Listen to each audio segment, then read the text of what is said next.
मोरो भरसा सैयद हाजन शाह नर नारे धणी नर ते जिते सालियाना उर्स मुबारक हर साल जियां मल्हायो वेंदो आहे, जिते मुख़्तलिफ़ ज़ातियुनि जा माण्हू ऐं गादी नशीन जेको आहे पिण पहुची जेको चादर ऐं मेहंदी जेका आहे लॻाई वेंदी आहे। ही रवायतुनि मुताबिक़ हर साल मेला मलाखड़ा जेके कोलियाउनि जे दरगाहनि ते थियनि था सैयद फ़क़ीरनि जन ते, हे ख़ुशियुनि जो दर्स आहे।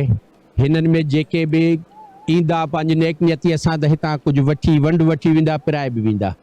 सभिनी खे लख लख मुबारकूं हुजनि नारे धणी बादशाह जे काज जूं। हर साल मलाखड़ो लॻंदो आहे। असां पहिरीं खां वठी 3 साल ताईं हिते मेले में रहंदा आहियूं। ही नारे धणी जेको आहे साईं जो मेलो हूंदो आहे, सैयद अली गादी नशीन क़ाइम अली शाह ऐं हुनजो फर्ज़ंद शफ़ी महमद शाह ऐं दोस्त ज़रदारी बिरादरी टोटल कोराई आहिनि, चंड आहिनि, सोलंगी आहिनि, टोटल जेके बिरादरियूं आहिनि पूरो ताउन कंदा आहिनि। हे मुर्शिद हाजन शाह नारे धणी नर आहे जेको वॾे काफ़ी अरसे खां ही मेलो मल्हायो थो वञे ऐं हिन मलाखड़े में जेको आहे परे परे खां शौक़ीन ईंदा आहिनि, दादू लाड़काणू कराची सखर परे परे खां।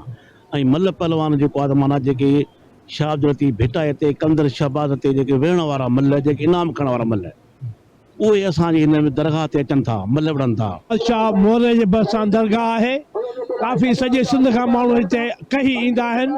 असांजी गवर्नमेंट खे गुज़ारिश आहे त औक़ाफ़ खाते में ॾिनी वञे ऐं त उनजी दरगाह ठहे, त उन बंदोबस्तु हुजे। ऐं ॿियो ख़ासि गुज़ारिश आहे गवर्नमेंट खे त मल पहलवान लाइ वज़ीफ़ो मुक़ररु कयो वञे त उहो वरी सुठे नमूने सां मल विढ़नि। ही मोहब्बत जा मेला आहिनि, ही अमन जा मेला आहिनि, ही जेको आहे सो तारीख़ी मेला आहिनि, ही दुआ जा दर आहिनि।